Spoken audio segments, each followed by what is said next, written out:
Morning students, आज बात करेंगे class 9th science chapter number 3 atoms and molecules exercise का आंसर करेंगे। इससे पहले फर्स्ट वीडियो में हमने किए थे, इसके प्रीवियस वाले जो सारे बुक्स के अंदर जो होती है एक्सरसाइज क्वेश्चन आज करेंगे। वीडियो नंबर 2 है, ठीक है। चलिए क्वेश्चन नंबर 1 में आते हैं। ए 0.24 gram sample of compound oxygen and boron was found by analysis to contain 0.096 gram of boron and 0.144 gram of oxygen. Calculate the percentage compositions of the compound by the weight. बड़ा देखो क्या होता है, इसमें दे रखा है टोटल जो sample कितना है 0.26 है, उसमें ऑक्सीजन कितना है ना 0.096, बोरॉन कितना है 0.144। तो बेटा आपको पता है अगर आपके सैलरी 10,000 से 11,000 हो गया या तो कितना, किसी व्यक्ति का अगर सैलरी 10,000 से 11,000 हो गया तो बताओ कितनी परसेंट बढ़ा। तो आप क्या करते हैं ना 11,000 माइनस 10,000 1,000 है, 1,000 बाई 10,000 इंटू में 100, 1,000 बाई 10,000 इंटू में 100। उसी प्रकार की जो टोटल जो सैंपल था वो कंपाउंड वो कौन सी है 0.24 और उसमें ऑक्सीजन कितना है 0.096। तो आप 0.096 डिवाइडेड बाई 0.24। अब आप देखो बोरॉन कितना दे रखा है ऑक्सीजन, और टोटल सैंपल कितना है कंपाउंड का। तो जो आपका बोरॉन है डिवाइडेड बाय टोटल इनटू में 100, ठीक है। दोबारा बोरॉन का मास कितनी है, टोटल मास कितनी है कंपाउंड का, ये बार 0.224 इंटू 100 जो आएगा वो परसेंटेज में, ये लगाना है लगाओ नहीं तो नहीं। तो ये यहाँ लगाना जरूरी है। तो परसेंटेज जो आ गया बोरॉन का कितना है 40%। कैसे 40% आया बेटा ना, ये 24 है, 24 से अगर आप मल्टीप्लाई करोगे ये पॉइंट के पहले 3 डिजिट है तो इसका मतलब एक में 3 जीरो लग जाएगा, ये पॉइंट में 2 डिजिट है, पॉइंट्स के बाद ऊपर वहाँ 2 जीरो लग जाएगा, तो एक जीरो जो एक्स्ट्रा है 0 0 कट जाएगा। 24 4 जा 96, तो 4 + 10 वो हो जाएगा आपका 40। नेक्स्ट आता है परसेंटेज ऑफ ऑक्सीजन, बिल्कुल वही ऑक्सीजन का कितना है बेटा ना 0.144 डिवाइड बाय जो आपका टोटल मास है कंपाउंड का इंटू 100 वो आपका 60%। तो आप उम्मीद करता हूँ कि दोनों समझ में आ गया कि परसेंटेज पूछा है परसेंटेज कंपोजिशन इज बोरॉन 40% और ऑक्सीजन हो गया 60%। चलिए सेकंड क्वेश्चन में आते हैं। When 3 gram of carbon is burned in 8 gram oxygen 11 gram of carbon dioxide is produce. तो 3 और 8 मिलकर 11 हो गया, ठीक है। What mass of carbon dioxide will be formed when 3 gram of carbon is burned in 50 gram of oxygen.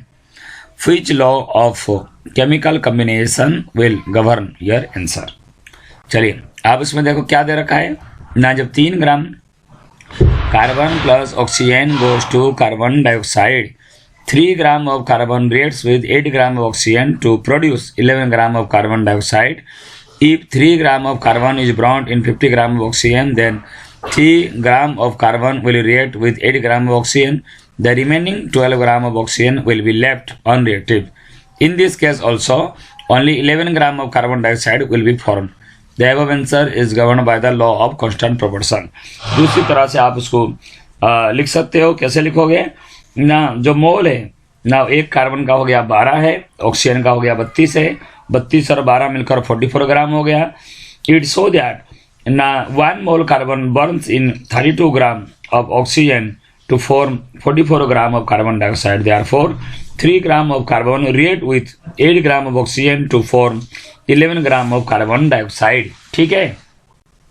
It is given that 3 gram of carbon is burned in 8 gram of oxygen to produce 11 gram of carbon dioxide. Consequently, 11 gram of carbon dioxide will be formed when 3 gram of carbon is burned in 50 gram of oxygen, consuming 8 gram of oxygen, तो leaving behind 42 gram of oxygen.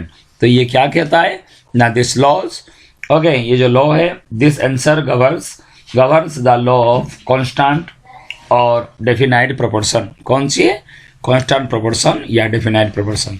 समझ में आ गया।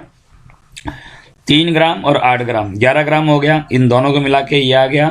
और उसके बाद दे रखा है अगर 3 ग्राम कार्बन को 50 ग्राम ऑक्सीजन से, 50 ग्राम ऑक्सीजन तो लेगा ही नहीं, उसको जितना चाहिए उतना ही लेगा। 3 ग्राम कार्बन हो तो 8 ही लेगा और जो 42 रिमेनिंग रह जाएगा। इसका मतलब कांस्टेंट प्रोपोर्शन है।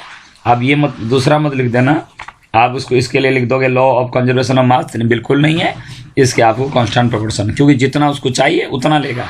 ये नहीं है 3 आ गया तो 50 को भी ले लेगा, ऐसे नहीं। आगे चलते हैं, क्वेश्चन नंबर 3 की तरफ चलते हैं। What are polyatomic ions? Polyatomic ion क्या होती है, गिव एग्जांपल्स। 3.6 में हमें टेबल जो है उसमें पॉलीएटॉमिक आयन के बारे में दे रखा है ना। ए पॉलीएटॉमिक आयन क्या करता है, is a group of atoms carrying a charge, positive और नेगेटिव दोनों चार्जेस में है। क्योंकि सर जी सोडियम क्लोराइड ये भी तो हो जाएगा NaCl। मैं आपको दूसरी तरह से बता सकता हूँ, a group of atoms which carries a positive और negative charge is known as polyatomic ion. Okay, जैसे ammonium ion NH4+, nitrate ion NO3-, carbonate ion CO3 and sulphate ion SO4 ये सारे पॉलीएटॉमिक आयन का example है। ठीक है ना। Sulphate ion तो बता दिया गया, इस सल्फेट के बाद बेटा यहाँ गैप दे देना। कार्बोनेट आयन CO3 ये जो टेबल है 3.4 जो है आपको टेबल मिलेगा, जरूर आप उसको प्रैक्टिस करना है। ये मैक्सिमम जो है पॉलीएटॉमिक आयन का है। तो एक पॉलीएटॉमिक आयन क्या होता है ना, ग्रुप ऑफ एटम्स उसमें रहते हैं जो कैरी करते हैं चार्ज पॉजिटिव और negative. Question number 4, right the chemical formula following. इसके लिए आपको क्या करना पड़ता है, मैंने पहले बताया। पहले मैग्नीशियम का आपको एटॉमिक नंबर याद करना पड़ेगा, उसकी वैलेंसी। क्लोरीन का आपको याद करना पड़ेगा, उसके एटॉमिक नंबर और वैलेंसी। फिर दोनों को आपको लिख सकते हो। मैग्नीशियम, सोडियम मैग्नीशियम 12 होती है, वैलेंसी 2। क्लोरीन 17 होती है, वैलेंसी 1। ये हो गया कैटायन, ये एनायन। तो इसकी जो वैलेंसी इसके पास, इसकी वैलेंसी इसके पास। क्लोरीन के पास 1 है, वो तो मैग्नीशियम ले जाएगा, कुछ लिखना नहीं है, 1 को लिखते नहीं है, तो MgCl2। बढ़िया था, समझ में आया बेटा आपको। ये आपको डायरेक्ट आंसर दे दिया, लेकिन आप ऐसे डायरेक्ट रट्टा नहीं मारना है, समझना है। उसके लिए मैंने नीचे डिस्क्रिप्शन में आपको केमिकल कम्बिनेशन 3 वीडियो है देर भेजूँगा, ये आप चेक कर लेना। केमिकल कम्बिनेशन, तो उसमें आप chemical formula, how can you right chemical formula, उससे आप कर सकते हो। चलिए, कैल्शियम ऑक्साइड, जिन बच्चों को पता है, देखो कैल्शियम का एटॉमिक नंबर 20 होता है, उसकी वैलेंसी 2। ऑक्सीजन का कितना होता है ना, 8 है, तो 2 6 है, उसकी वैलेंसी 2, क्योंकि वो सेकंड पूरा होने के लिए चाहिए आपको। देखिए, दूसरा होता है कैल्शियम ऑक्साइड Ca। कैल्शियम का एटॉमिक नंबर 20 है, वैलेंसी 2।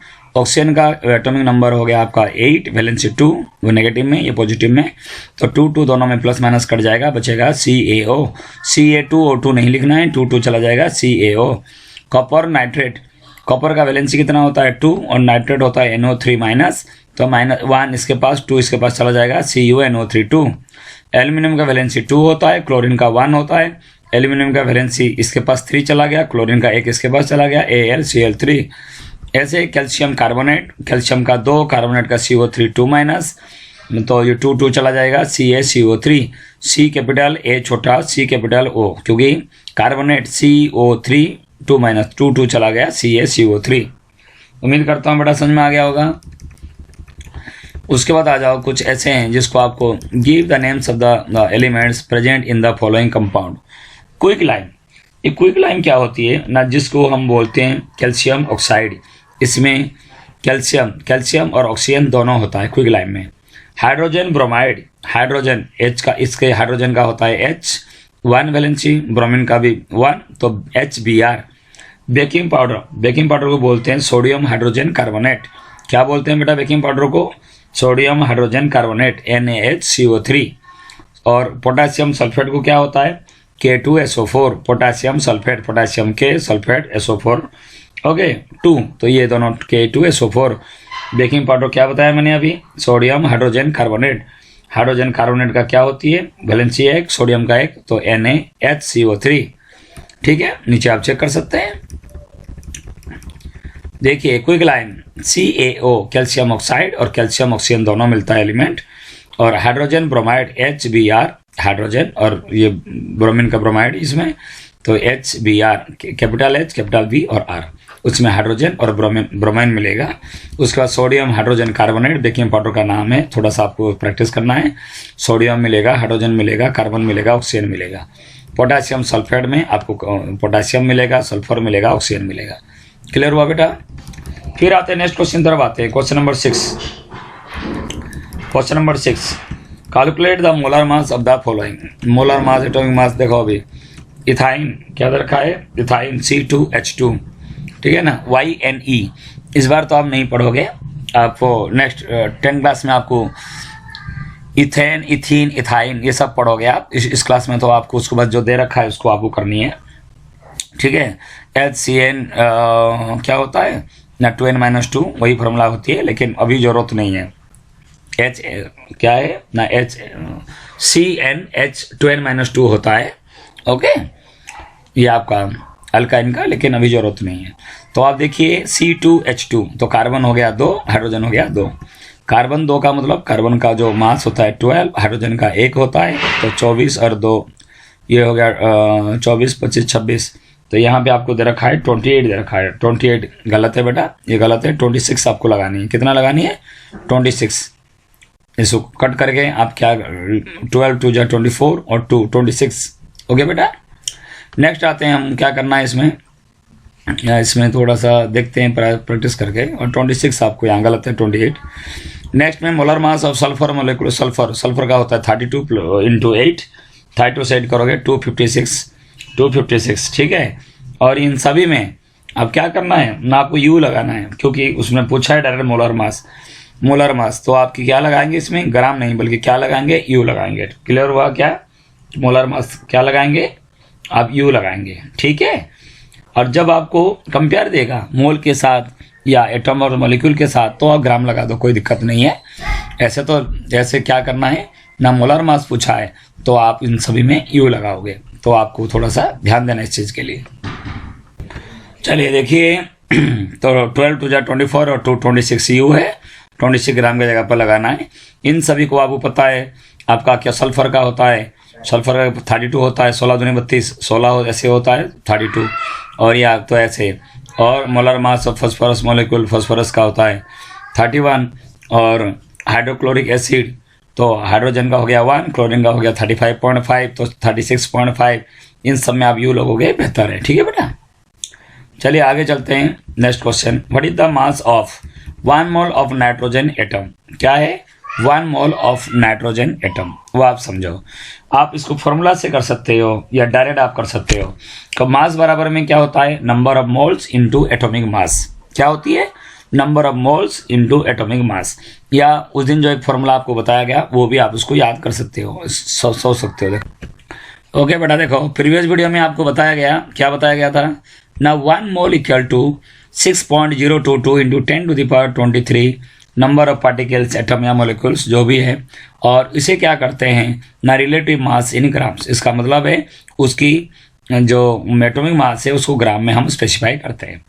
पहले आप समझो ये क्या दे रखा है, what is the mass of, mass पूछा है बिल्कुल। तो किसकी मास पूछा है ना, दे रखा है 1 mole of nitrogen atom. Nitrogen, पहले आप नाइट्रोजन का ये तो पता करो कि उसकी रिलेटिव मास इन ग्राम में कितना है। नाइट्रोजन का बड़ा नंबर होती है एटॉमिक नंबर 7, और उसकी एटॉमिक मास होता है 14। तो 14 यू नहीं लिखना है बल्कि ग्राम में लिखना है, क्योंकि आप रिलेटिव मास निकाल रहे हो इन ग्राम में। तो आप नाइट्रोजन का जो ये दे रखा है बिल्कुल 14 ग्राम है, और आपको निकालना क्या है ना 1 मोल ऑफ एटम, तो बिल्कुल वही है। तो 1 मोल कितना हो गया ना, ये 14 ग्राम। कुछ नहीं करना है इसमें, तो कुछ करना ही नहीं है।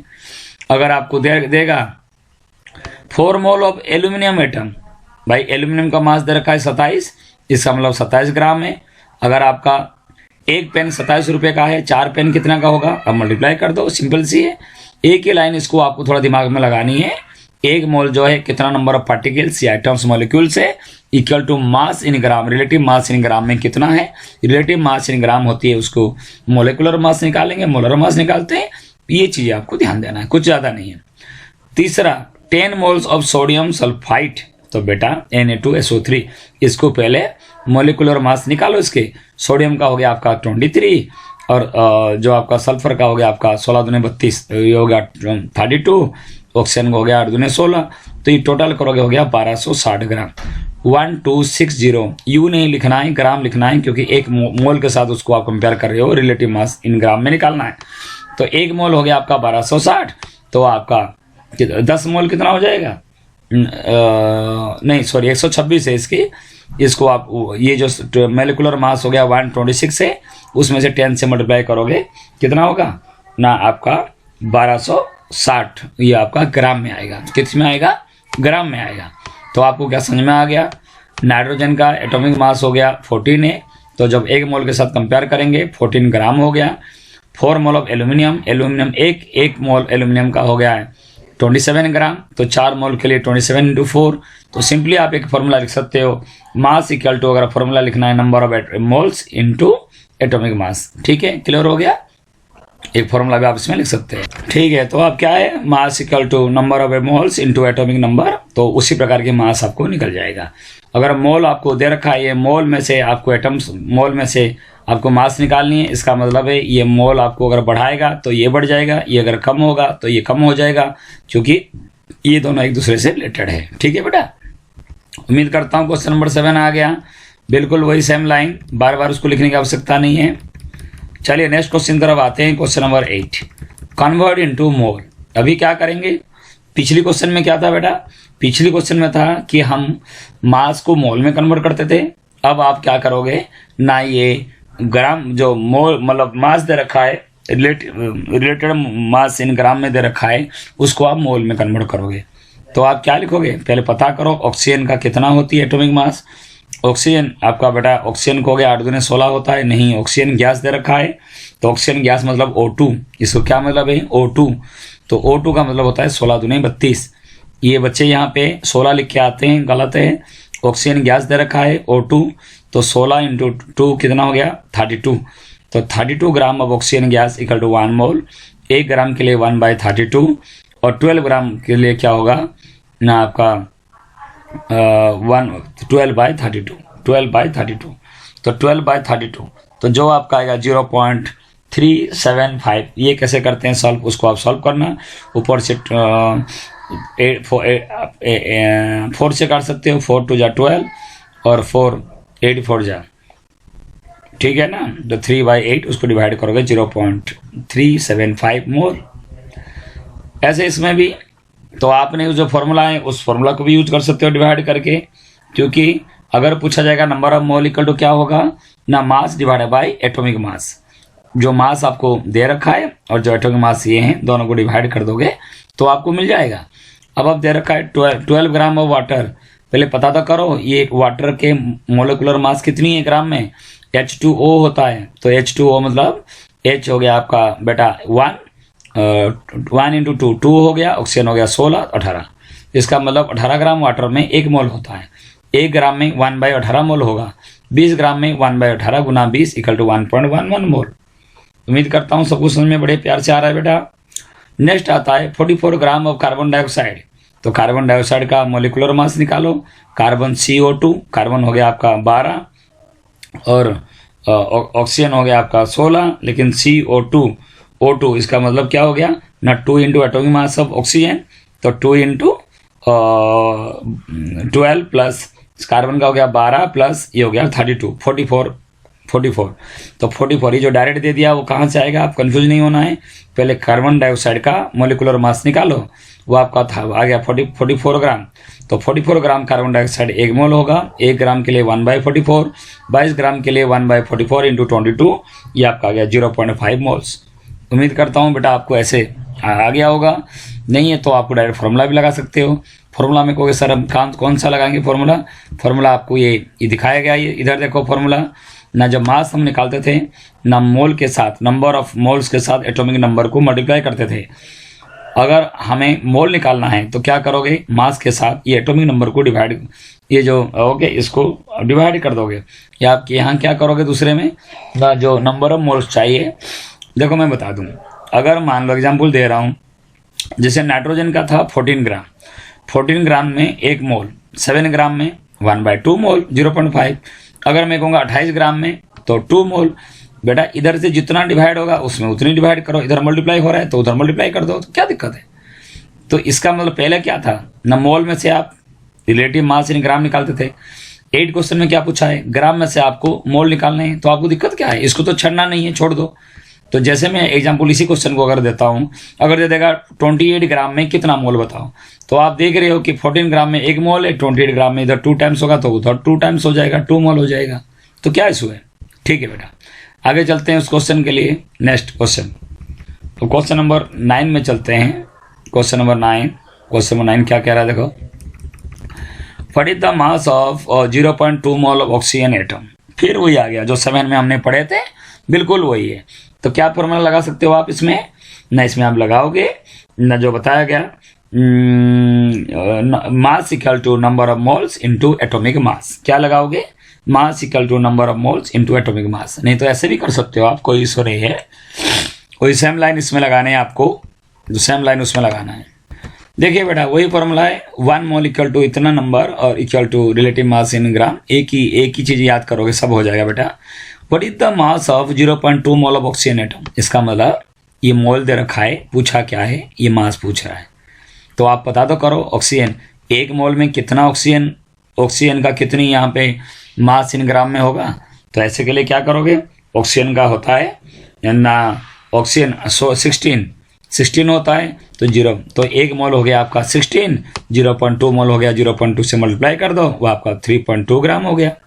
ऐसे 0.5 मोल ऑफ वाटर मोलिक्यूल, पहले वाटर मोलिक्यूल का तो आप एटॉमिक मास इन ग्राम में निकालो, तब वाटर हो गया H2O, तो वो आपका H2O H हो गया 1, तो 2 और 16 18 हो गया।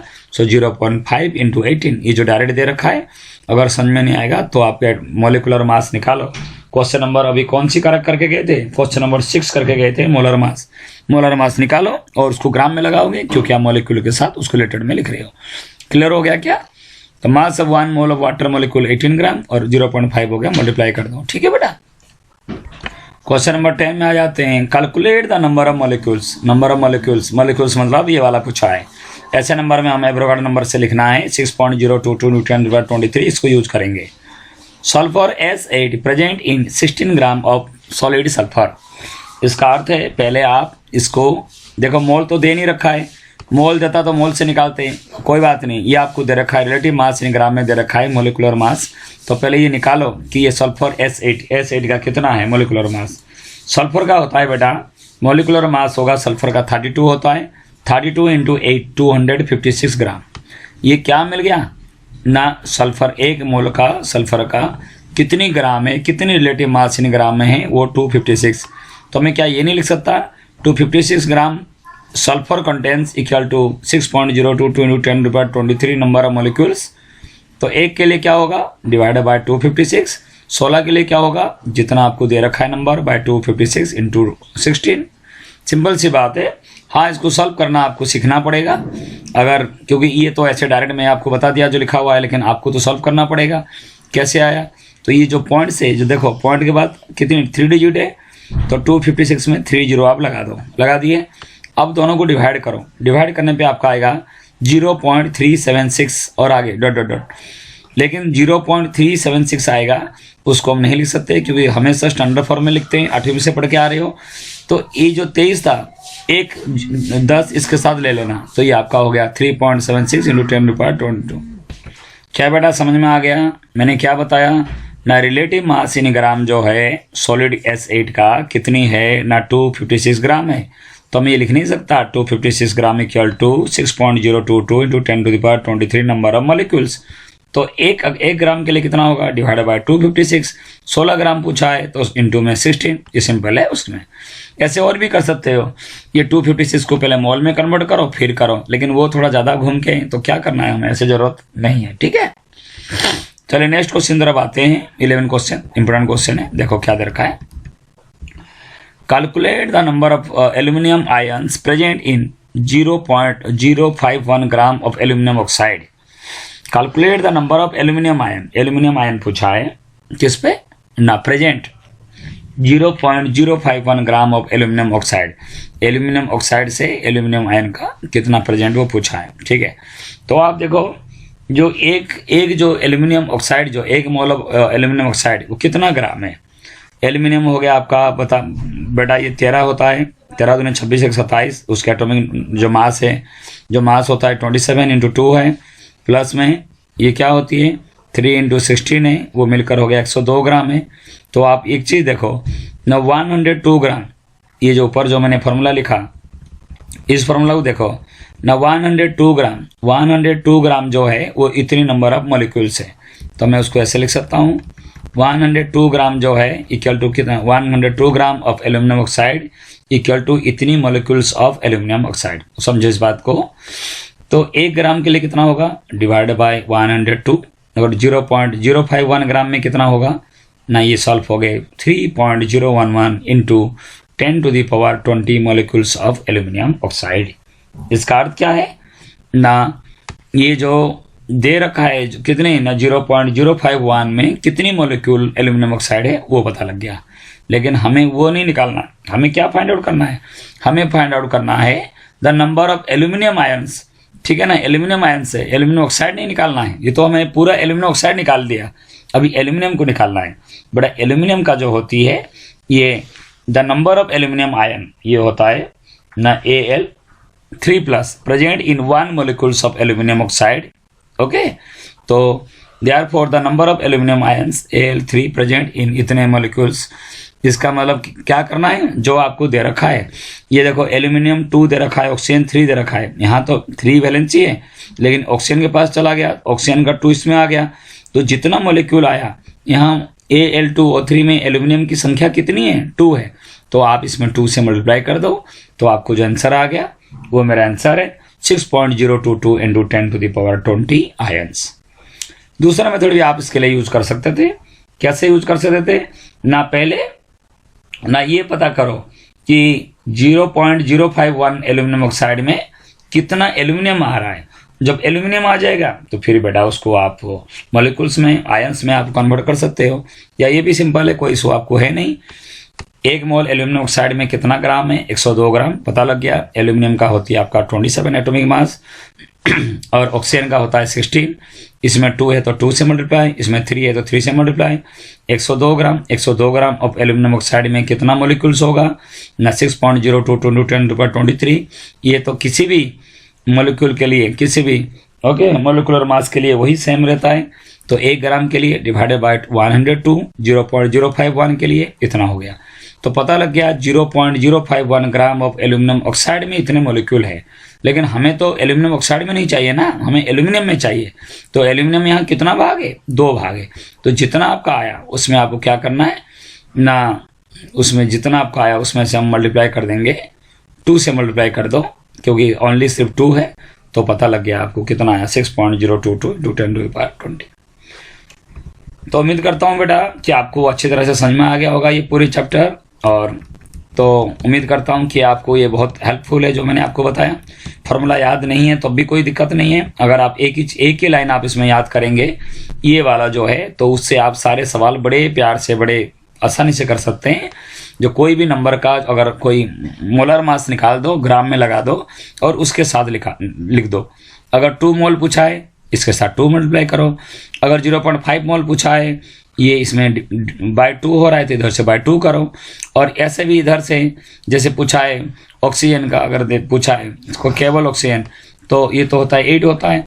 अगर मान लो ये 16 ऑक्सीजन का हो गया 16 है, अगर 32 देगा तो इसमें 2 मोल हो जाएगा, उस प्रकार के। अगर सल्फर की बात करोगे तो 32 ग्राम है, तो 32 ग्राम में 1 मोल हो जाएगा। अगर सल्फर में पूछेगा आपका यहाँ पे 256 ग्राम, तो भी 1 मोल है। अगर आपको उसमें आधा दे देगा, ठीक है, तो आप इसमें से आधा मोल कर दोगे, उसी प्रकार आप करना। तो लाइक, सब्सक्राइब और बेटा शेयर जरूर करना। बाय बेटा, टेक केयर।